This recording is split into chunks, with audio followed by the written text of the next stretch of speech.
Mining is one of the priority areas of the Buhari administration since coming to power. And on that, a lot has been achieved in the last 5 years, but much more still needs to be done in the greater interest of the country. A memo presented to Council by the Ministry of Mines and Steel Development stressed the urgent need for the government to address the major challenges being faced by the critical economic sector. Some of them include insecurity, illegal mining, collusion among stakeholders, as well as issues relating to double taxation, which drive potential investors out of the country. Information and Culture Minister Lai Mohammed announced some of the measures adopted by the Council after deliberations towards repositioning the industry. The Council noted that insecurity and illegal mining have led to huge loss of money. The Council directed that the National Security Advisor should set up a special unit domiciled in the FCT, Abuja, to carry out targeted operations at identified and confirmed illegal mining sites nationwide. The Council also directed the National Security Advisor to facilitate the erection of central magazines. These are special, storage facilities across the geopolitical zones of the country for mining purposes. Storage of explosives in the military barracks in some parts of the country is grossly unsafe, and the establishment of a control and command center for remote monitoring of such explosives. The Council noted with concern that mining companies are being illegally taxed by states and local governments despite the exclusive right of the federal government to mine and manage all mineral resources in the country. The Council directed the Minister of Finance and National Planning to deduct directly from the federal accounts allocation of states which have deprived the federal government of Nigeria revenue due to it by imposition of illegal taxes and levies on mining companies in their states. The intent is to ensure that we don't scare away investors, they be local or foreign, by double taxation. And I think this will go a long way to reassure the investors that Nigeria is a safe place to invest in mining. Consequently, the National Economic Council has been given the go-ahead to dialogue with state governors to enable them understand that their states can only participate in mining as corporate bodies, not as subnational authorities. Meanwhile, a moment of silence was observed in honor of two former ministers who died recently. The late General Sam Moma, Minister of Science and Technology under the Abacha administration, and the late Rear Admiral Olufemi Olumide, Minister of Transportation, as well as Works and Housing under the Gawan and Murtala administrations respectively. From the State House, Adamu Sambu, Nta2 News.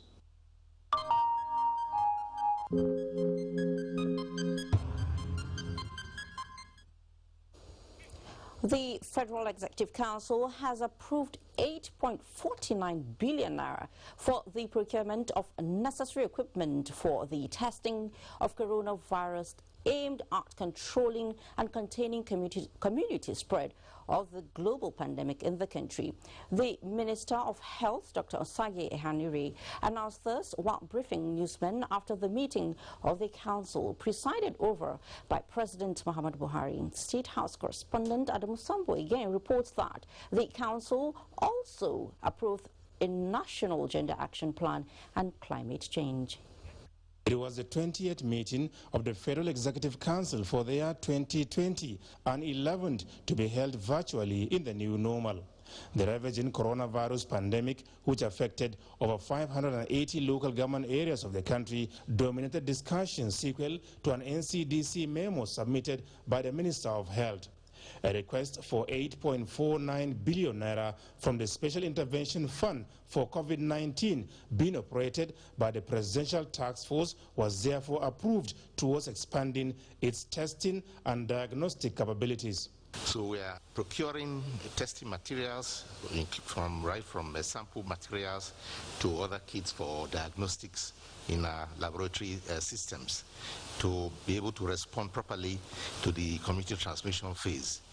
We have already made plans to have at least one sample collection site in every local government, minimum of 774, and these resources will be necessary to go around the 774 local government areas to ensure that persons in rural areas or small towns are not excluded, and to ensure that not only the big cities are the ones being attended to. The Minister of Information and Culture, Lai Mohammed, on his part, responded to the recently held political rallies in parts of the country, maintaining government's position that for now, mass gatherings remain prohibited. We will continue to advise social distancing in whatever gathering. It has been proven that wearing a mask saves many lives, saves you, saves the other people, and we will continue to help people to please take personal responsibility. We are deepening our conversations with the subnationals, with the governors, with the local government chairmen, with everybody, with all stakeholders. Please take personal responsibilities. If anybody says that wearing mask is inconvenient, let him try a ventilator. The Federal Executive Council also approved a new policy towards mainstreaming gender within the Climate Change Action Plan called the National Gender Action Plan on Climate Change. Being the ones bearing the most brunt, it means that we take particular interest to make sure that women are involved in climate action activities, right from the inception, design, development, implementation, monitoring and evaluation of projects. Also, to involve women in positions of decision making to make sure that women are carried along in climate change issues. The minister enumerated agriculture, forestry, health, water and sanitation, energy, as well as transportation as areas of priority in the Gender Action Plan, aimed at reducing gas emissions in Nigeria by 45% before the year 2030. The Federal Minister of Environment will be the one to drive the implementation, but it's something that involves everybody. The National Gender Action Plan, Dr. Muhammad Mahamoud explained, is to be funded by, amongst others, proceeds from the Green Bond, support from international donor agencies, as well as special budgetary provisions for ministries, departments and agencies. From the State House, Adamu Sambu, Nta News. When it comes to being a brother's keeper, Nigerians are second to none. This assertion continues to play out in this coronavirus pandemic era. One of the active participants in this area is the private sector coalition against COVID-19, which has donated to the needy all over the country. This time around, it was 100 trucks of food commodities the coalition sent to Bauchi State. Mahmoud Ibn Mohammed reports that the commodities are to be distributed to more than 200,000 households across the 20 local government areas of the state. Driven by common goal, these private sector investors are determined to provide succor to the less privileged and the most vulnerable Nigerians, especially in the era of COVID-19 pandemic. The fight for survival has become a necessity. And it is not just the responsibility of the government. It is our collective responsibility, and we all must join the fight to stay alive. COVID, in collaboration with the state governments, has commissioned 38 isolation centers across all the 36 states in Nigeria and the Federal Capital Territory. Let me sound a word of warning that these items must be handled with utmost care and must be delivered to its intended recipients, that is the vulnerables. I have a third eye on the mode of operation of this distribution. Apart from the palliative, the private sector coalition against COVID-19 has also equipped the Toro local government general hospital's isolation center with state-of-the-art facilities. In Bauchi, Mahmoud Ibn Muhammad, Nta2 News. In another development, there has been quite a show of how schools have reopened for exit classes across the country with strict compliance with COVID-19 guidelines. But what is the situation in rural areas is now the question. And Rirek Silvanus Lott visited some rural schools in Just, East, South, and brings us this report. Every Nigerian child has a right to education, and in a bid to exercise this right, these exiting students are making the most of the opportunity they have to prepare for their forthcoming examinations. These are government secondary schools in Just East and Just South, both in rural areas of Plateau State.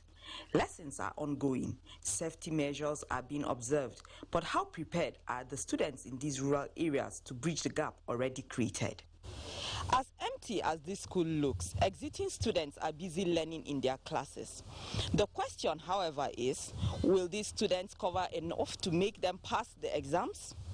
This is because children in rural areas were not exposed to any electronic lessons. It's actually difficult because quite a number of them have not been able to study at home. So it's like starting afresh for some of them. In SS3, first term and second term, the syllabus are usually covered. Usually our third term is meant for revision. So I think that we'll be able to meet up by God's grace. Majorly, during the lockdown, we try as much as possible to contact those that were available to encourage them to read at home. That was done regularly, and of course we have the belief that they will be able to face their exams. The students on their part, though ready to put in their best, complain of distractions at home. Now we are back and we'll read, and probably by the grace of God we'll pass our exams. I think the only thing I have to do now is for me to read hard, to patch up where there has been holes. Parents will always get you work, and you won't get enough time to read and meet up with other students. Yeah. We went on air too as a Ministry of Education. We taught our students for 1 month. Where TV could not reach, radio was reaching, and they were directed to hook and get the lessons. This is the second week of revisions for the senior secondary classes in Plateau State. In Jos, Rirek Silvanus Lott, Nta News. And from the cold heights of the plateau, let's go to the riverine areas of Akwa Ibom, where we hear rural schools are faring better in safety protocols as exit classes are preparing for examination. Udwak Etim, who has been monitoring compliance by schools, brings us a situation report.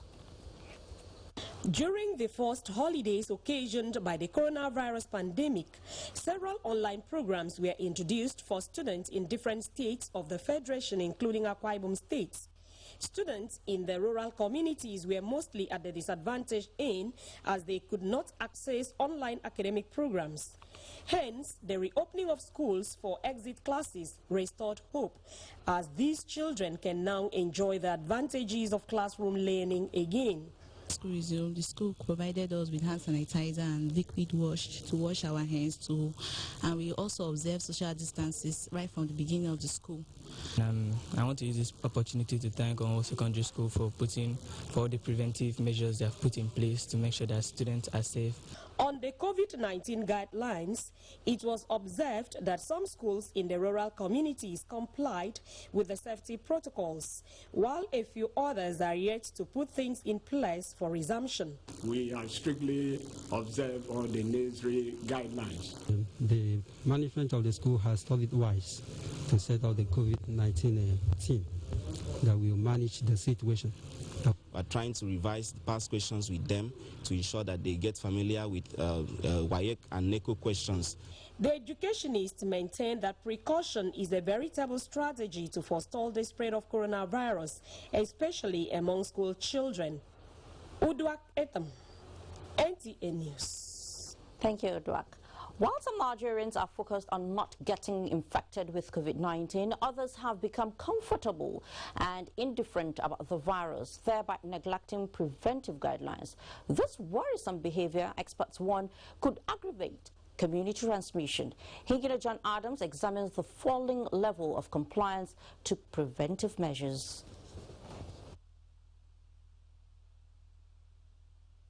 As coronavirus figures increase daily, personal responsibility is key. That is what the Oyalawas are doing. Their lives revolve within the confines of their home since the lockdown began, except for the head of the home, who is an essential worker. His wife admits to venturous outings once in a while to purchase essential items needed to run the home. For the kids, spaces in and around the house are alternatives to a playground, and incidentally, their mother, who is a teacher, homeschools them on a daily basis. Into your food, it can lead to food poisoning. Coronavirus has indeed changed life as they know it. We do watch some of the enlightenment programs that educate about the state of the diseases and the level of its impact. Unlike the Oyalawas, some people are not bothered about the presence of the virus as they don't protect themselves. No face mask, no social and physical distancing. This action is rife and may not be unconnected with myths like coronavirus does not exist in Nigeria.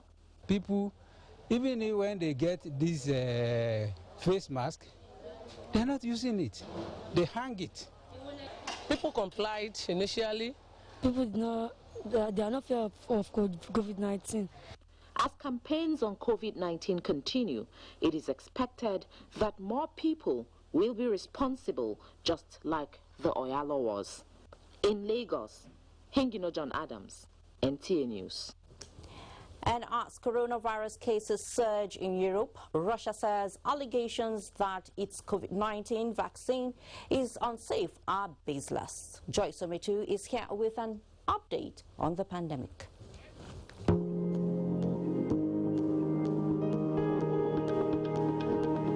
Russia's Health Minister Mikhail Murashko said allegations that Russia's COVID-19 vaccine was unsafe were groundless and driven by competition. The country's decision to grant its approval has raised concerns among some experts, and some scientists fear that Russia may be putting national prestige before safety. In Germany, the government has urged citizens to adhere to public health guidelines as the country recorded its highest daily increase in coronavirus cases. After 3 months, Germany's response had been widely seen as successful in slowing the spread of the virus. But the country on Wednesday reported 1,226 new infections. Still in Europe, face masks became compulsory in all public places in Brussels as the number of COVID-19 infections led to a government alert. The city is the worst affected in that region. Turning attention to Asia, Hubei province in China has reported a coronavirus case where the patient tested positive again after recovering. The 68-year-old woman who earlier tested positive on February 8 recovered a few months later, but tested positive again on August 9 and is now under quarantine and treatment. In the meantime, statistics by Worldometer published at 6 p.m. show that cases worldwide have reached 20,620,330, out of which 13,519,612 persons have recovered, while 748,002 deaths are recorded.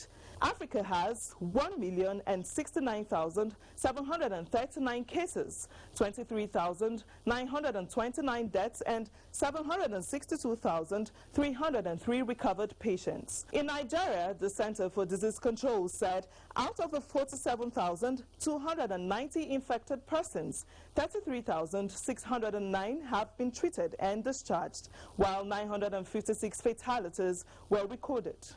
And that's it from here. I am Joyce Ometu.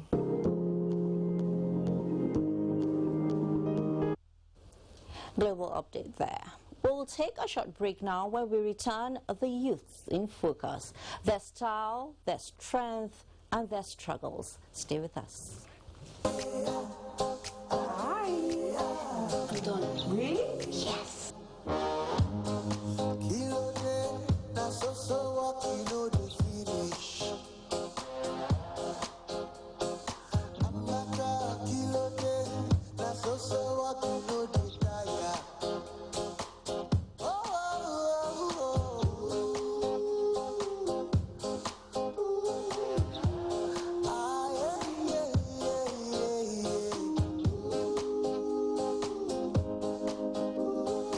There's an easier way to get more data. Get more out of life with the new Airtel data plans. Dial *141# now.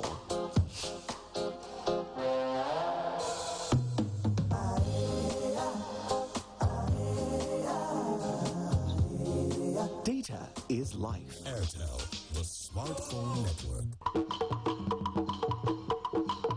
The Honorable Minister of State for Petroleum Resources, Chief Timmy Silva, the government and people of Bayelsa State welcome His Excellency President Muhammadu Buhari, GCFR, to the visual commissioning of the 17-story Nigerian Content Tower, 1,000-seater capacity auditorium, 4-level car park, and 10 megawatts gas-fired plant in Yenagoa, Bayelsa State. Date: Thursday, August 13, 2020. Time: 11:30 a.m. In line with COVID-19 social distancing protocols, attendance is strictly by invitation. Members of the public can follow the event live on NTA, TVC, Channels TV, Arise TV, as well as on NCDMB social media platforms. NCDMB, building local capacities in the Nigerian oil and gas industry. Signed, Engineer Simbi Kesie Wabote, Executive Secretary, Nigerian Content Development and Monitoring Board, NCDMB.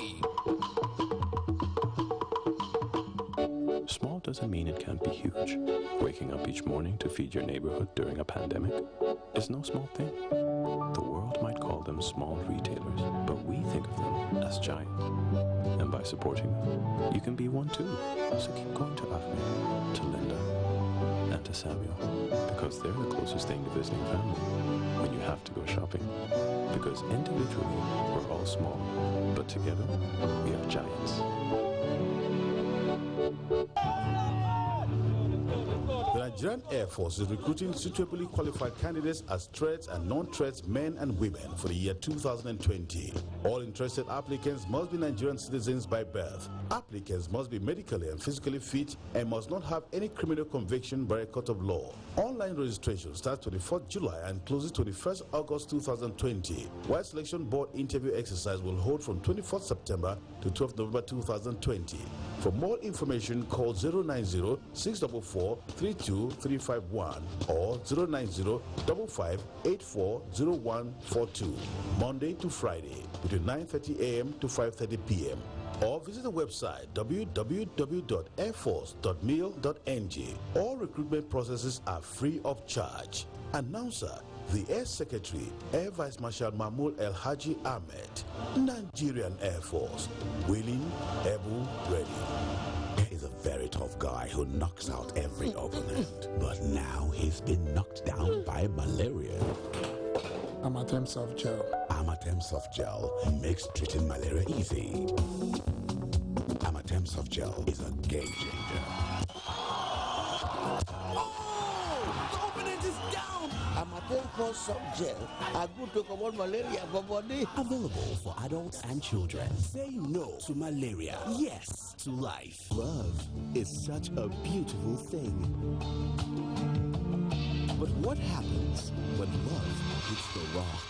Please leave me alone. When things turn sour. Tell me the truth. But this was for you, babe. Really? Yes. And you fear the damage cannot be fixed. But I don't want to lose my wife. No, keep it there.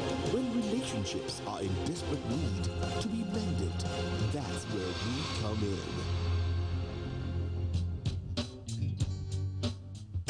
His Excellency Senator Doye Diri, the Executive Governor of Bayelsa State, on behalf of the government and hospitable people, warmly welcomes His Excellency President Muhammadu Buhari, GCFR, President and Commander-in-Chief, Federal Republic of Nigeria, to the virtual inauguration ceremony of the 17-story headquarters building of the Nigerian Content Development and Monitoring Board and a 10 megawatts gas-fired independent power plant at Elebele. We also heartily welcome our son, Chief Timipri Silva, Honorable Minister of State for Petroleum Resources, Malam Melekari, the Group Managing Director of NNPC, and all invited guests to this landmark event. This marks another milestone in our efforts at ensuring an effective and excellent collaboration between our two tiers of government for the socio-economic advancement of the people of our country.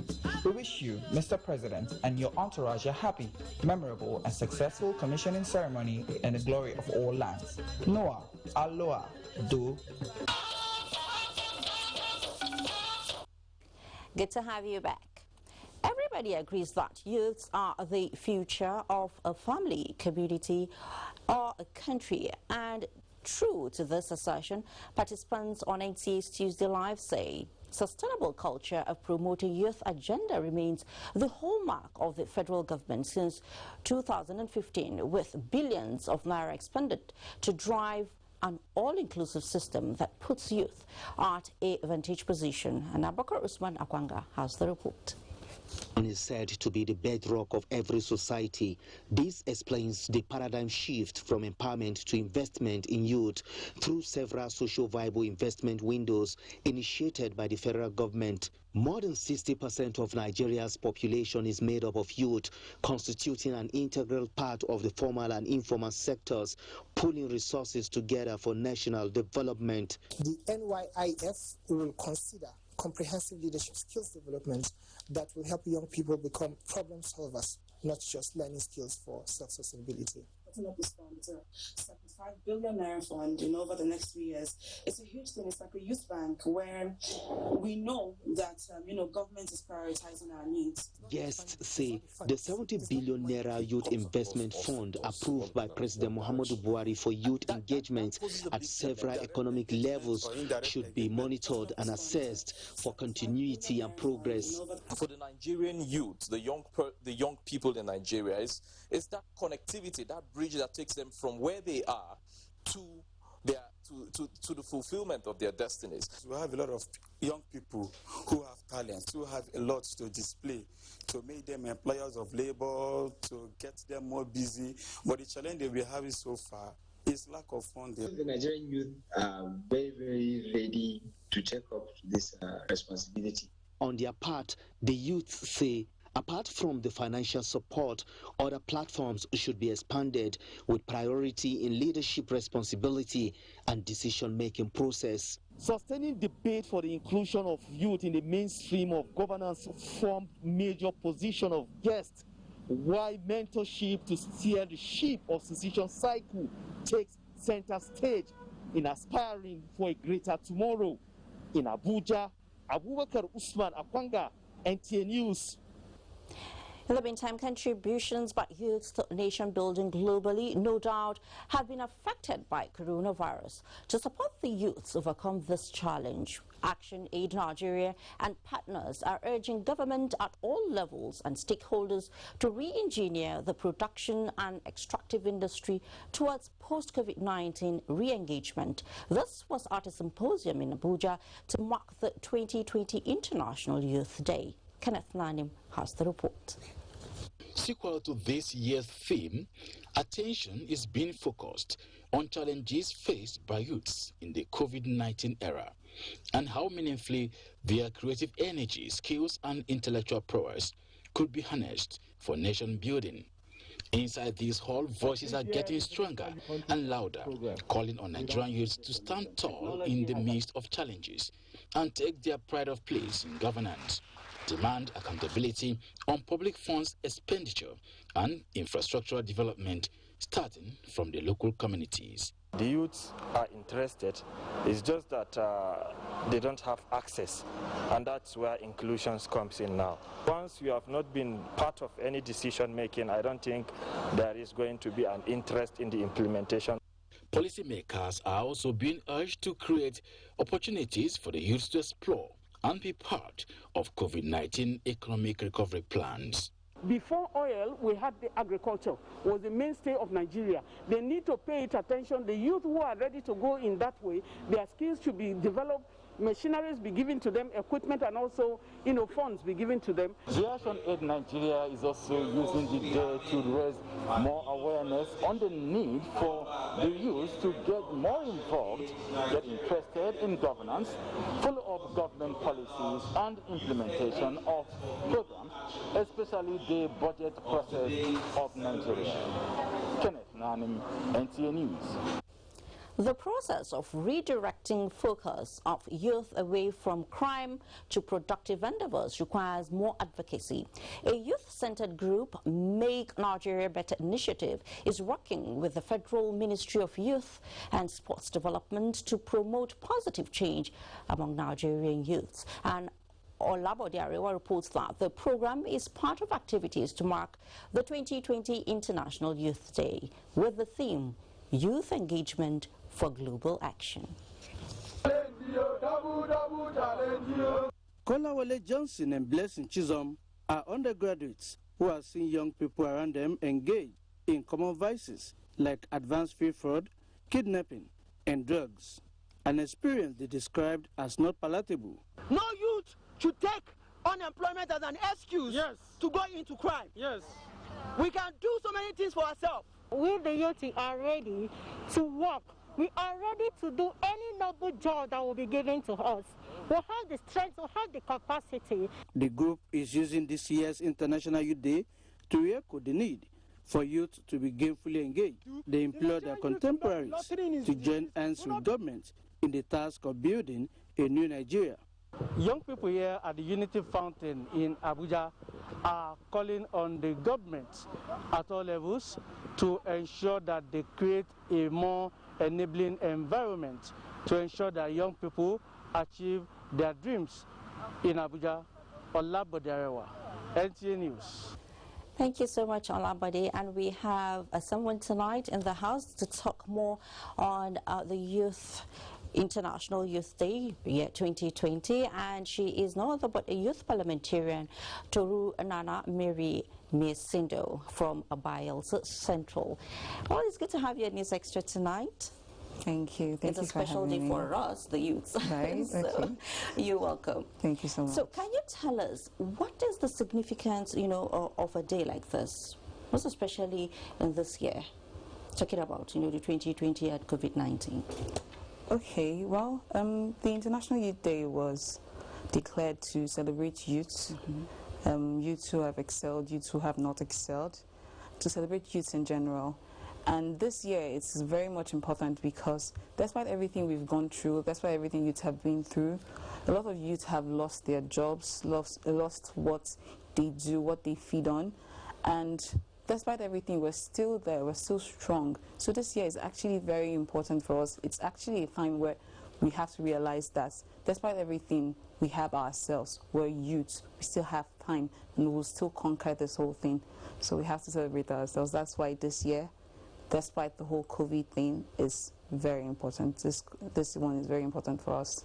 Okay, it's very special to us. Very, very special. Okay, we have seen the dexterity, of our youths in sectors like the ICT, sports, innovations, the science, technology, creative, arts, and all of that. How can their potentials be better harnessed? Okay, the potentials are being harnessed, but it's not as much as it should be. So there are ways I feel that the potentials can be better harnessed. One is sustainable skill acquisition. I say sustainable because it's not about just giving someone a skill.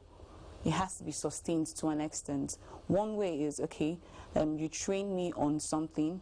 The best you can do for me, if I am not able to afford to carry it out myself, give me a place. I don't have to pay for it, okay, but then maybe eventually I'll pay for it. Give me a place with the equipment needed, and let me do what I have to do. That's what's happening in the Edo job. There's something of that sort in Edo State. And I think youths are really, really, really taking advantage of it, and youths are are really making waves there. It's something that we have to do. We have to do it in all the states. We need to, these skill acquisitions need to be sustainable, so we don't just get the skills. Too many persons have skills that they're not able to use because they cannot afford probably equipment or anything. So we need to, and then particularly in the ICT, the world is going global. We really have to catch up somehow. Okay. Yes.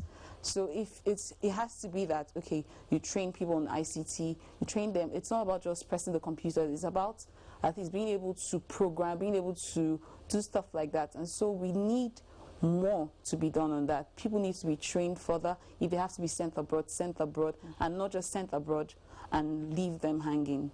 Like, I know some persons that were trained on maritime law and the rest, and when they came back hanging because they really don't know what they would do with what they have learned. Okay. So we really need to do more to ensure that those that have been trained, they get to put to use what they have been trained on. Okay, today is a special day, like I said, for us. Yeah. We're celebrating the International Youth Day. That is why actually you're here. So what message do you have as a youth parliamentarian to youths out there in Nigeria? Okay, I would say as youths we need to do more. We cannot always wait for the government to give us everything. No. I know times are difficult and we don't always have the resources, but somehow push, make a move. Okay. Somehow someone will notice you. On Twitter recently, I saw someone that was always posting on the Minister for Youth posts and all of that. So at some point he noticed the person and said, okay, the person should come see him. So we should just keep pushing. Keep pushing, and definitely you will get there. All right, thank you so much, Mary Cherunana, for coming on News Extra. Thank you for having me. Enjoy the rest of your night. Thank you. All right, a Northeast Development Commission has earmarked 6 billion naira educational endowment fund, where over 10,000 people across the Northeast region are expected to benefit. Managing Director, Special Intervention on Education of the Commission, Mohammed Goni Al-Ali, disclosed this when officials of Northeast civil societies organizations called on him in his office in Maiduguri. And Maimuna Garba has the report. Lack of education have been identified as some of the root causes of insurgency in the region. Hence the resolve by Northeast Development Commission to address such issues with a view to assisting in the restoration of lasting peace to the region. To this end, people of the Northeast will benefit immensely from the Commission's education intervention. The Education Fund is expected to cover trainings on ICT skills, bachelor's, master's and doctorate degrees, scholarship, as well as special support to 5,000 vulnerable persons whose education was truncated by Boko Haram crisis and youth engaged in sports. These projects will soon be commissioned. We have agreed that any project is done in local government was done by the local people there. The managing director, while acknowledging common interests of the Commission and the civil societies organizations in assisting people of the zone, further disclosed that the rapid response intervention projects have been conceived. The project, which is also expected to be undertaken at a minimum of 2 projects in each of the 112 local government areas within the Northeast, has a maximum funding of 50 million naira per local government area, focusing on education, health, agriculture, and social infrastructure. Coalition of civil societies organizations from the Northeast, led by its zonal chairman, Ambassador Ahmed Shehu, alongside other members, in their separate submissions, commended effort of the Commission so far and appealed for a strong partnership between the civil societies and the Commission. They equally appealed for inclusion of CSOs in membership of committees. In Maiduguri, Maimuna Garba, Nta2 News. And from Maiduguri, we take you to Kaduna, where the Kaduna State Police Command has arraigned before the Magistrate Court what&where Nehemiah, a driver of the SUV who allegedly hit the late first female pilot flying officer, Temitope Arotile, to death at the Air Force Base, Kaduna.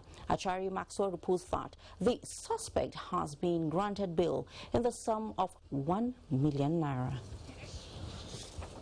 Adejo Nehemiah was brought before Chief Magistrate Emmanuel Benjamin on a 4-count charge: driving without driver's license, driving without care and attention, driving without the authorization of the owner of the vehicle, and dangerous driving, allegedly causing the death of late Arotile, contrary to Section 21, 23 and 28 of the Kaduna State Road Traffic Law 2017.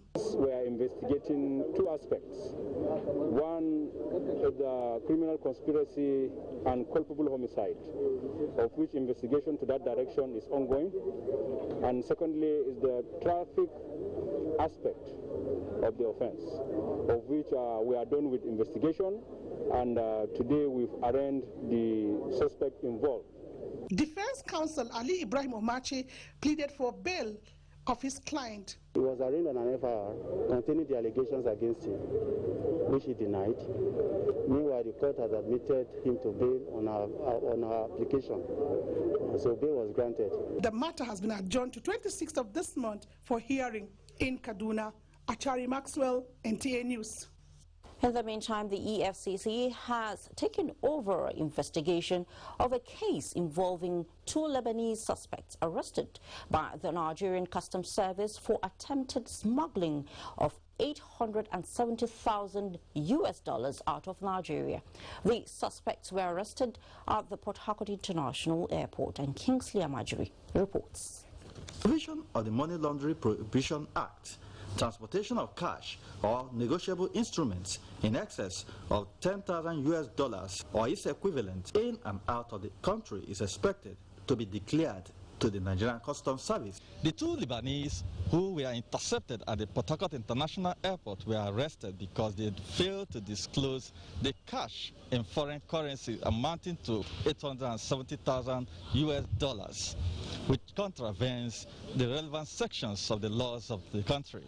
The failure of these two Lebanese, Diana Khalil and Shamsuddin Mohammed, to comply with this section of the law prompted the Nigerian Customs Service to arrest them after a thorough search of their luggage revealed the amount in their possession. Mr. Jihad have accepted in writing that he is the owner of $670,000, while Shamsuddin Mohammed have accepted in writing that he is the owner of $220,000. And if found culpable, according to the EFCC, they will face the law. We are assuring you of our maximum cooperation and collaboration in fighting this financial and economic crime. In the meantime, the $870,000 seized from the two Lebanese has been deposited into the Central Bank of Nigeria while the investigation lasts. In Port Harcourt, Kingsley Amajiri, NTA News.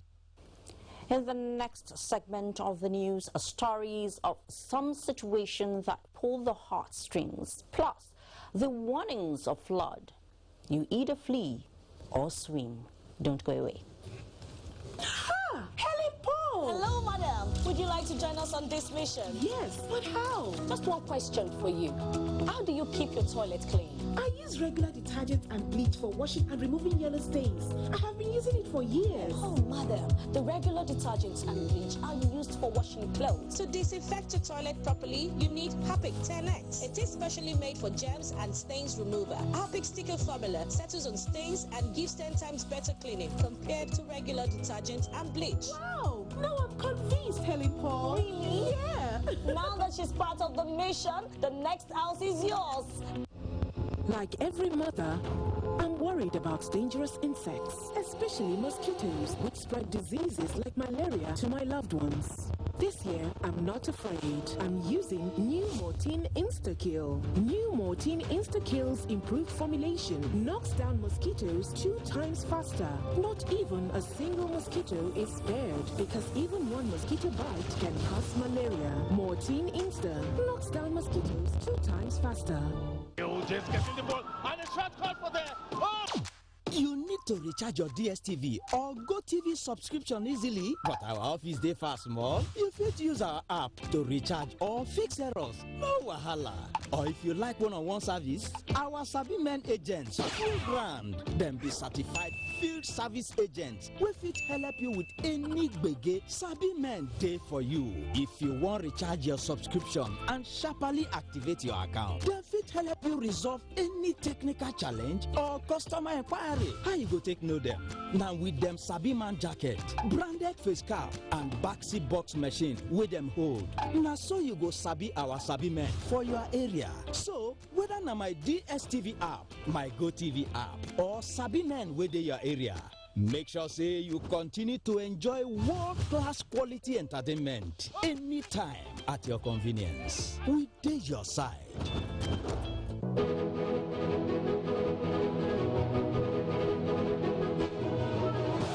How did I get here? It all started shortly after I graduated from MSTC, the Model Skills Training Center, with a certificate in ICT. I successfully developed a data management program that has been called the software of the future. Thanks to its success, everyone wants it, and as you can see, now everyone wants me. But I'm not alone. The skills training programs at MSTC are equipping young Nigerians to become the next big success story.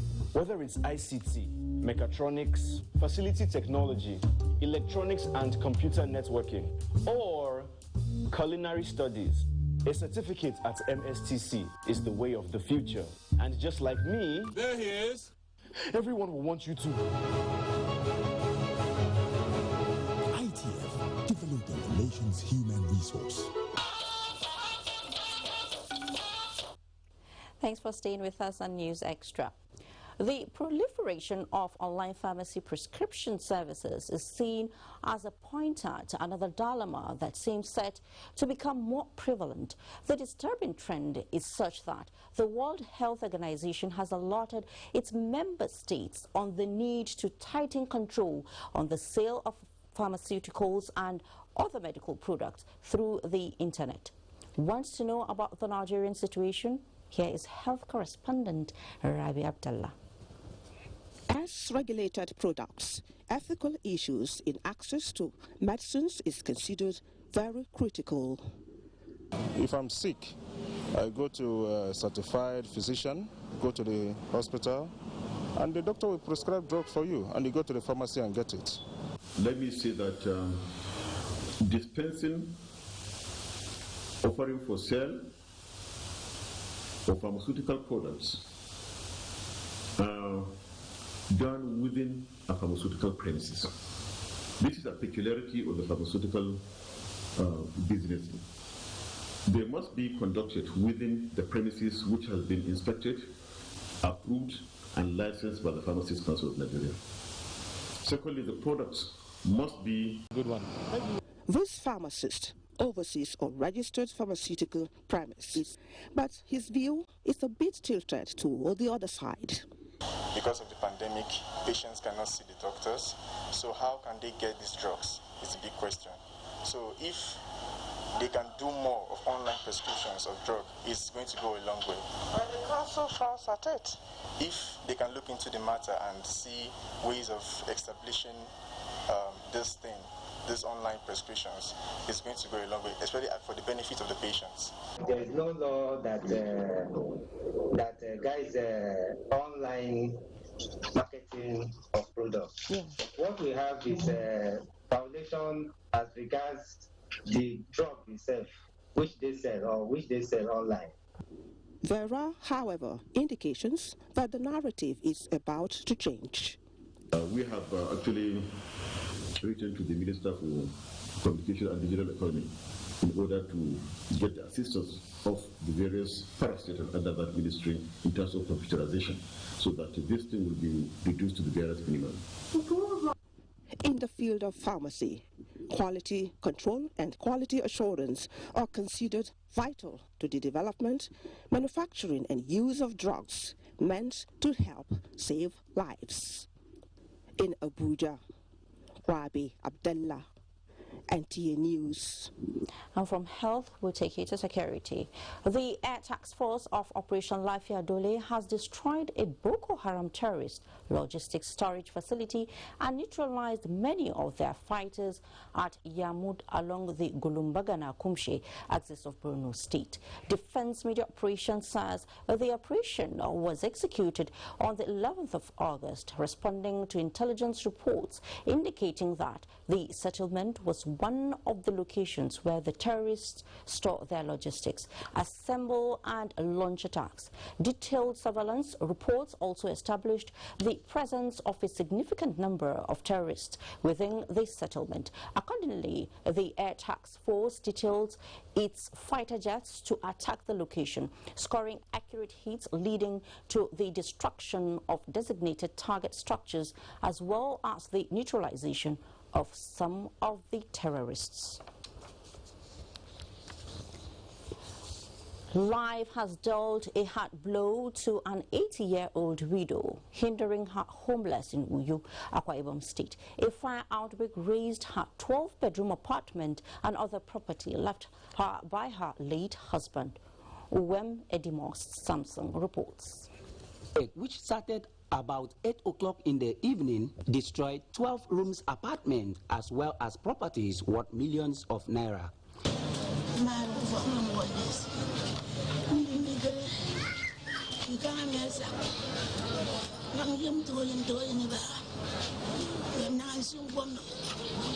According to an eyewitness, the fire outbreak is as a result of electrical fault and carelessness on the part of other tenants. We were all here trying to rescue this place, but we couldn't. The fire service came and the whole thing wrecked down. Nta News understand that before the arrival of the fire service at the venue of the incident, the house has already burnt despite efforts by the firefighters to rescue the situation. However, they were able to prevent the inferno from spreading to the neighborhood. In Uyo, Uwemedi Moa Samson, Nta News. Rumokoro is a popular junction in Port Harcourt, the River State capital. It is home to many petty traders and taxi drivers who depend on daily income to survive. Robinson Directide examines life in Rumokoro Junction amid COVID-19.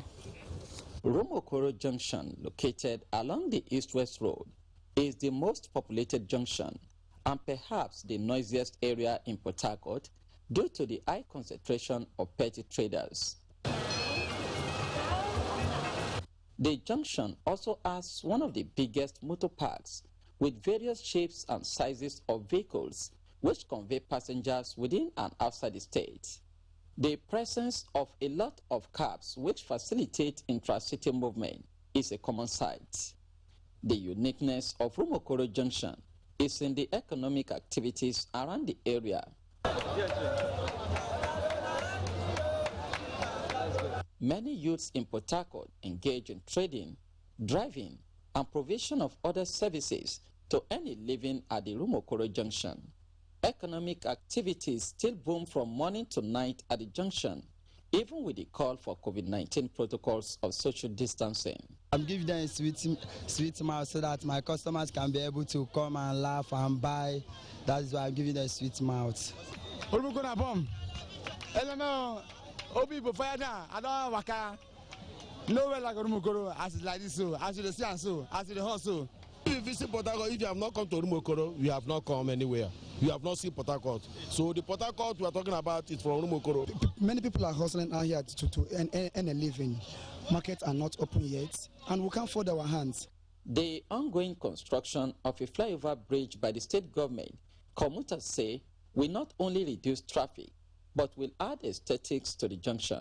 Rumokoro require a very big market that will contain all these people that stay in the main road to sell. If this is your first time of coming into Port Harcourt, you need to visit Rumokoro. In Port Harcourt, Robinson Directide, Nta News. Meanwhile, Iwachang in Akwa Ibom State is a riverine community playing host to big businesses and entrepreneurs from across the globe. Naturally, one would expect a sprawling community with all the good things of life. Ifoma Ekoji visited the community with high expectation, which took a tumble in the face of the stark realities. In even a local government area of Akwa Ibom State, basically of Obolo, Oron, and Efok origin, The people, like other members of the area, speak Igbo language and enjoy a very active aquatic life. Being a part of the oil-rich Igbo local government area of Akwa Ibom State, anyone would expect that this place should exude such beauty and serenity. But a visit to the village only brought to mind the story of the hen that laid the golden egg, yet suffered greatly. The fishermen, majority of them do not have enough fishing equipment. Oil is also one of those things that, in fact, destroy the fish which we're supposed to have. That is why the life here is very, very miserable. Members of the Wuchang fishing community face a number of challenges, especially lack of basic social amenities and unsafe environment occasioned by poor hygiene practices like open defecation. In the whole of this community, we don't have toilets. All the community are toileting here in the beach. Even where I'm living now, if anybody wants to toilet, the toilet in front of me. We don't have water. We don't have electricity. Should their expectations be met and basic social amenities provided to boost socio-economic activities and harness the rich natural endowment of the area, Iwuchang may just find its way to the world map, especially as the people are hardworking and willing to explore. We'll go to fish. Our arbor engines got soaked in, broke upside, a lot of things gone, people will die. But so we are still appealing to government, if they can God like create a channel for us, that it will be like this one, we'll have much waves when we go for fishing, then it will be okay. If the Wuchang community is properly developed, the teeming youth will be gainfully engaged and they will contribute meaningfully to the growth of the local government, the state, and of course the nation. In even a local government area, Ifoma Ihoji, Nta2 News. Well, thank you, Ifoma, and we apologize for the windy noise, from the mic in some parts of that report. Now, let's move to Ogun State, where there is a better story to tell. For decades, the people of Ogbe community of Owu Kingdom in Abeokuta lacked access to safe and readily available water at home. But now we hear fortune has smiled on them as the federal government, through the Ogun Osun River Basin Development Authority, recently drilled a 12-panel solar-powered borehole to the community as part of efforts to encourage hand-washing practices and promotion of healthy living against vulnerability to COVID-19 scourge. Ayla Balogun completes the story. Safe and readily available water is important, especially for public health. It has been established that improved water supply and better management of water resources can boost economic growth and also contribute greatly to poverty reduction. Now, imagine the untold hardship residents of Ogbe community in Ogun State had gone through for decades without water, until recently when fortune smiled on them courtesy federal government through the Ogun Osun River Basin Development Authority. For sustenance, for more blessings, and for more projects to come the way of NCA. Osun River has done a very great project in our environment, and we are glad. It's really going to be of help, especially in dry season. The environment is lack of water, and we all know the importance of water at home and everywhere. Located at the premises of the Nigerian Television Authority, NTA Abeokuta, the project is part of federal government's efforts towards providing access to clean water by 2030 through the Water Hygiene and Sanitation WASH program and the Open Defecation Eradication by 2025 nationwide. In order to ensure sanitary exigencies and proper hygiene practices, and the need for the environment to curb vulnerable exposure to the threats of the COVID-19 scourge in Nigeria and State. This water project no doubt will enhance regular hand washing practices as well as promotion of healthy living standard. This borehole, the federal government promises, will be replicated in vulnerable communities and isolation centers so as to eradicate vulnerability to COVID-19 scourge in Nigeria. In Abeokuta, Ayala Balogun, Nta2 News. The incessant loss of lives and property due to flooding experienced will soon be history as the National Emergency Management Agency, NEMA, and relevant stakeholders are pooling resources together to tackle the menace. This was announced during a door-to-door sensitization program on the prevention, management and mitigation of flood in high-risk flood-prone areas of Lagos State, held at Idi Araba community in Mushin local government. Leon Leneke reports. As in the last few months experienced flood disasters that have resulted in many deaths and destruction of property. This is not unrelated to earlier warnings from the seasonal rainfall prediction by the Nigerian Meteorological Agency, NIMET, that some parts of the country will experience high volume of rainfall. This informed the impact assessment by the National Emergency Management Agency that identified some communities in Lagos State as probable flood areas. These include Ikorodu, Ibejuleki, Lagos Mainland, and Mushin. Haris Yusuf and Ayodeji Adebayo reside in Idi Araba, one of the areas identified as flood-prone. Like this market now, you get some people, you go see them by night, they will carry dirty, they will car, they come here. As you see all these new noise like this, when they start now, water used to enter them. Yes, water used to enter them well. This canal you are seeing links up to Apapa down to the beach, where it's supposed to be its final destination. But along the road, there are some parts that are blocked, so the channels do not reach, and then you have it ending up here. This exercise by NEMA is to create awareness on effective preventive measures. We are going to liaise with LOMA, Lagos State Waste Management Agency. LASEMA is fully involved on how to evacuate and clean up these refuse. The agency warned residents to desist from dumping of refuse in drainage channels, as such attitudes contribute in the challenge of flooding. In Lagos, Leon Leneke, Nta2 News. Similarly, the FCT Emergency Management Agency, FEMA, is intensifying efforts on aggressive awareness and sensitization of the imminent dangers of flooding to prone areas, especially in rural communities. In view of this, the sensitization campaign has commenced in earnest in some communities in the FCT. Ilyasu Onotu Yakubu brings us details. 6 lives have been lost already to flood disaster in the Federal Capital Territory this rainy season. Majority of them are people sheltered along water channels and flood plains. It is barely halfway into the rainy season for the year 2020, and going by hydrological services predictions, the nation's capital may have to prepare for further challenges. However, FEMA says its sensitization drive will assume different dimensions to reach out to the people in view of the COVID-19 protocols. So we are pleading with the residents of FCT. Don't undermine, don't underrate the power of water. Once that a pool of water is gathered together, especially when it is moving, when it is flowing, please don't insist on going through that road.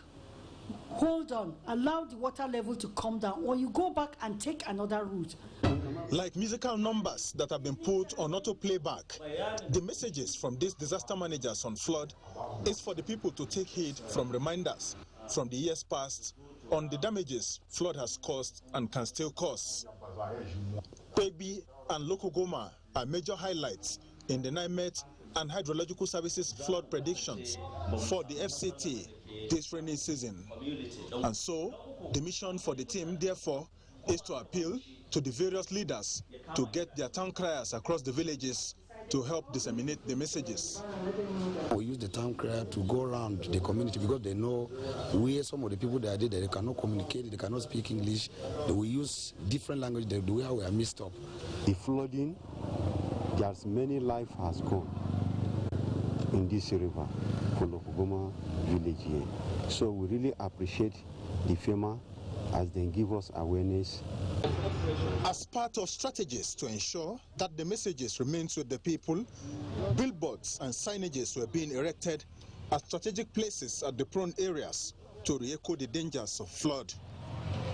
Iliasu Onotu Yakubu, Nta News. Now, remember Sambisa Forest in Borno State, where Boko Haram had a field day operating from there until the military finally degraded them.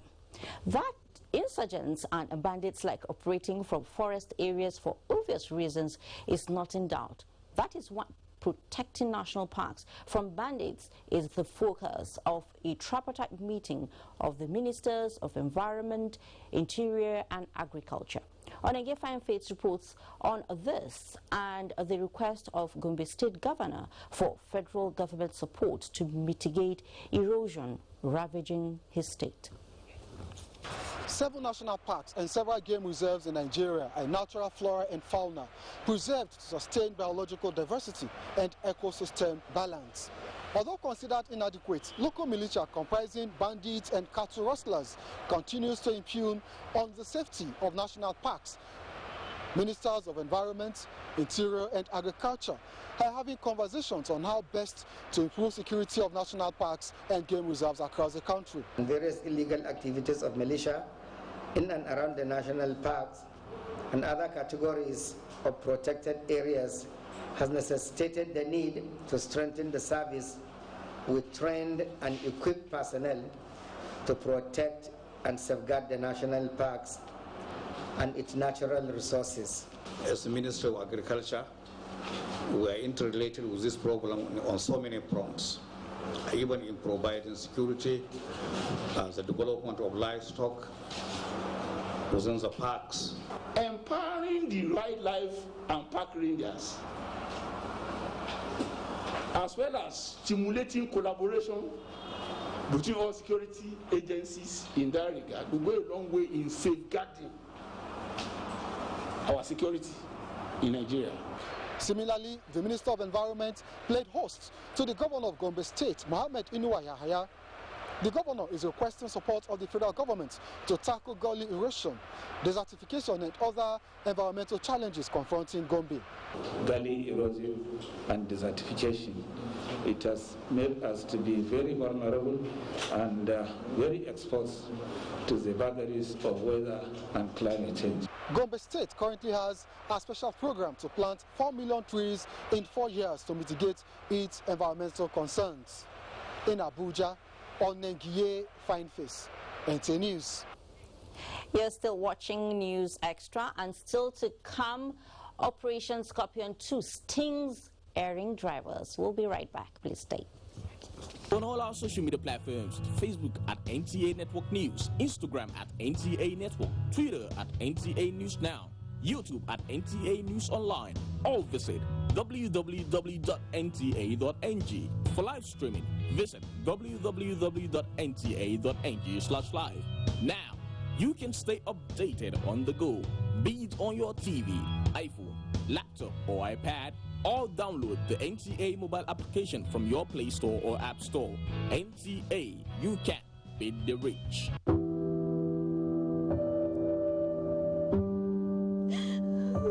She cries. She cries in anguish and in pain. She bears the scourge of her grief. She toils in vain for justice and succumbs to silence. He gloats over his malady. Like a beast, he pounces with no remorse. Her cry means nothing. Her pain feeds her shame. Like an orphan, she's left to grieve in solitude. But no more will she cry in vain. Her adversaries will henceforth bear the brunt of their cruelty. Rape is evil. Rape is a plague, a pandemic of monumental consequences. We must unite and kick it out of our society. Connect with NTA and stand against rape and rapists. This message is brought to you by the Nigerian Television Authority, NTA. Great to have you back. The Niger State Governor, Abubakar Sani Bello, has commended the Nigerian Army for smoking out criminals from the northwest and parts of north central with the aid of the ongoing exercise Sahel Sanity. Governor Sani Bello was speaking to journalists at the Nigerian Army Super Camp in Faskari. Defense correspondent Ismail Musa has the details. Katsina State, the hub of exercise Sahel Sanity. The one small quiet town has become busy, hosting governors of states in the northwest and north central regions of the country, the primary areas of the ongoing internal security operation by the Nigerian Army. This time, governors of Niger and Kaduna are in the super camp to appraise the operation that targets bandits and kidnappers. We can see already that farming activities are resumed in most of the communities. That has always been an issue. We have always been concerned with regards to the economic activities in the rural areas. As this exercise continues, along with other operations, we hope to see better and improved security in our region. It has improved compared to what it used to be a few months ago, but there is still work to be done. Governor Abubakar Sani Bello commends the planned expansion of the military operation and promised adequate support. Most of the forest areas are connected to our states, and most of the forest areas are between the boundaries of various states. And I believe once these locations are manned fully, it would definitely go a long way towards improving security. I also would like to thank Mr. President for this initiative. To further enhance the success of exercise Sahel Sanity that has transformed to real-time military operation, more men and platform will soon be injected. From the Nigerian Army Super Camp in Faskari, Katsina State, Ismail Musa, Nta News. 94 Nigerians stranded in Lebanon have arrived in the country through the international wing of the Murtala Mohammed Airport, Lagos. Some of them were among the trafficked Nigerian girls who cried for assistance to be returned to the country in a viral video. Every week we used to go to the mountain to walk. So whenever I tell them I'm sick, she had to shout on me and tell me I'm a liar. Then I tell her I want to go back to my country. Then she threw me in the embassy. I used 3 months, yeah, Nigerian embassy in Lebanon. So I'm very, very grateful because they provide the accommodation for me for good 3 months for the processing. So they collect my passport and something like that. I'm so much appreciative to them. Receiving the returnees, Chairman Nigerians in Diaspora Commission Abike Dabiri Erewa appealed to Nigerian youth to desist from irregular migration. Now, Lebanon has stopped issuing work visas. So by the time this repatriation is done with, we hope that we're not going to have more girls crying on the streets and saying, save us. The government of President Buhari has done enough to bring them back. We say we do was a popular call to action slang in the Federal Road Safety Corps a few years ago. I guess the spirit of we say we do is still there, as the Corps arrested 129 drivers of unlatched trucks and prosecuted 40 of them within 3 days of the commencement of Operation Scorpion 2. FRST Court Marshal Boboy Oyeyemi at a media briefing in Abuja says it is now time to bark and bite. Oyeyemi Ajayi has the details. It's called Operation Scorpion 2, and 129 errand drivers have been stung in just 3 days of the operation, with 40 of them prosecuted. The FRSC had to fight the stubbornness of drivers with its own venom, with the increased cases of container-laden trucks being upended and dumped on Nigerian roads by careless truck drivers, causing untold dangers to other road users. One of such is the incident that happened at Ilasamaja beneath the bridge along Oshodi-Apapa Expressway, when a 20-foot container fell on a stationed commercial bus, killing 2 and injuring others. After a series of meetings between the Corps and the Nigerian Ports Authority, Memorandum of Understanding was signed in May last year. to ensure that all container-laden trucks are properly latched before exiting the port, a decision the MPA has ensured since then. However, it was discovered that most truck containers get unlatched after leaving the ports. We have a mobile port at Lagos end of Lagos-Ibadan Expressway. We have a mobile port at Ogere, and we also have another mobile port sitting at Ibadan end of the expressway. I think the synergy between FRS and these three state governments is really appreciated. We must draw a line in respect of these falling down containers, broken down articulated vehicles, worn-out tires, frequent lawlessness on the highway. I think we need to be responsive to what the Nigerians really want, to sanity on our roads. If the minimum safety standard is not complied with, I think it behoves on us to check the owner of the cargoes to be punished along the line. FRC says it has mounted eagle-eyed surveillance to detect errant drivers, and for the recalcitrant ones, the scorpion is set to sting again and again. In Abuja, Oyeyemi Ajayi, Nta2 News. In view of the present realities of the coronavirus pandemic, the 2020 National Festival of Arts and Culture, scheduled to hold in Jos, the Plateau State capital, in October, has been moved to a later date to be agreed upon with the host governor, Simon Lalong. Gufan Shaji reports that this was announced at a stakeholders' virtual technical meeting held at the National Council for Arts and Culture headquarters in Abuja. The National Festival of Arts and Culture NAFEST is an annual event aimed at deepening national unity and showcasing Nigeria's rich cultural heritage. The 33rd edition is slated to hold in Jos, the Plateau State capital, and stakeholders from the arts and culture sector drawn from the 36 states and the FCT are present at this webinar to discuss modalities of staging NAFEST in line with COVID-19 protocols.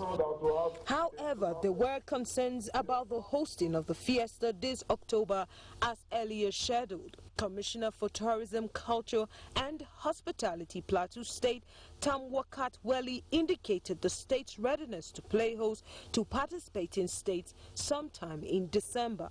In view of the reality, we are constrained to adjust the time to December.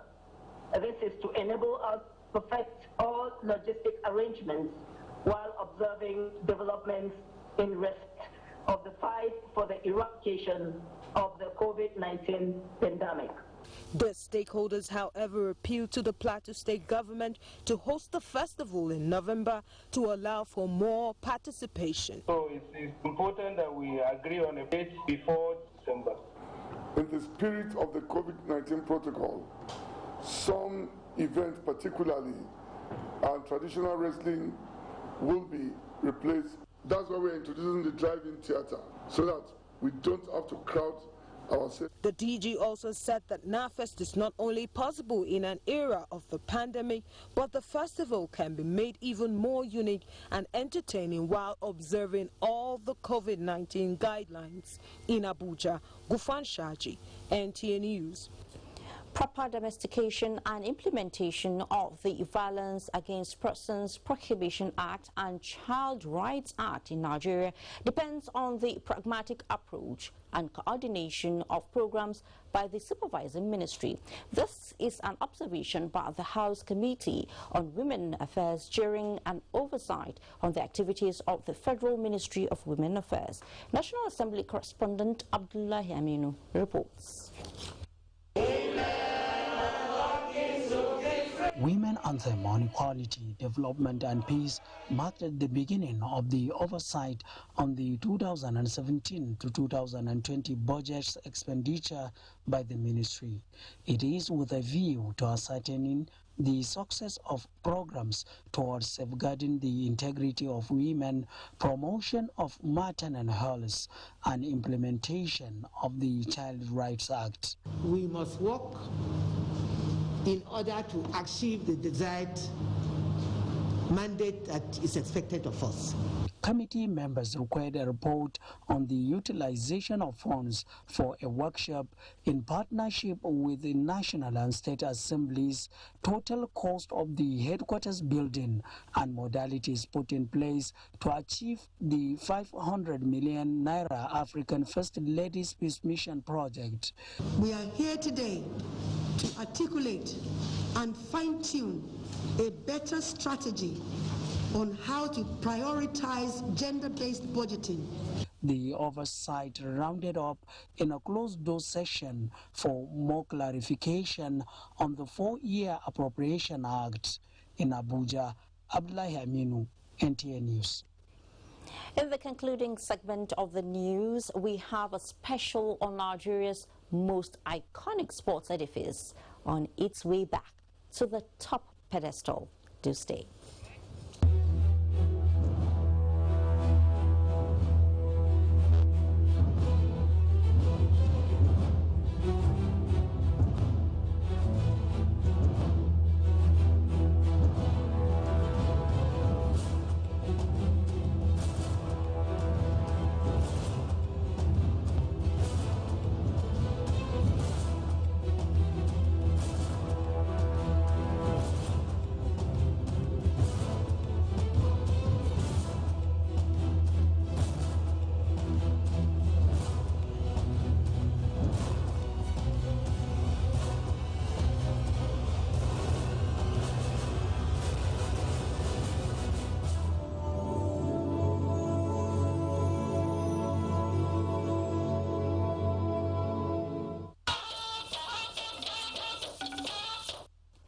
You're welcome. Who will take sports?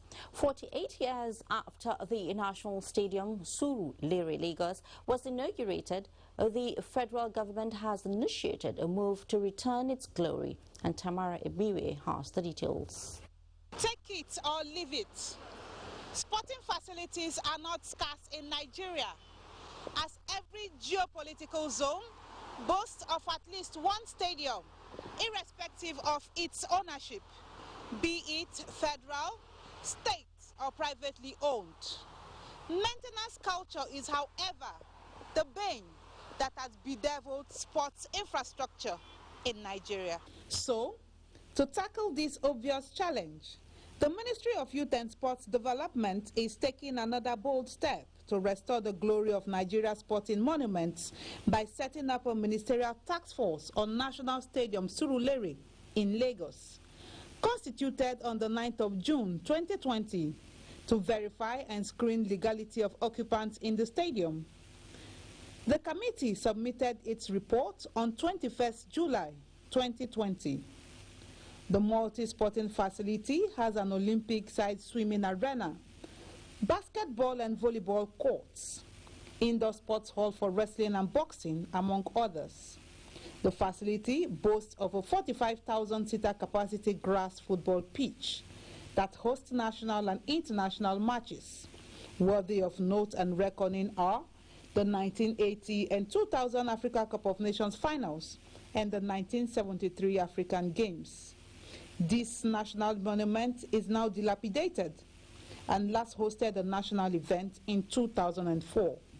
A 19-member committee was inaugurated virtually in Abuja to strictly implement the report submitted by the Ministerial Task Force, chaired by Permanent Secretary Gabriel Aduda.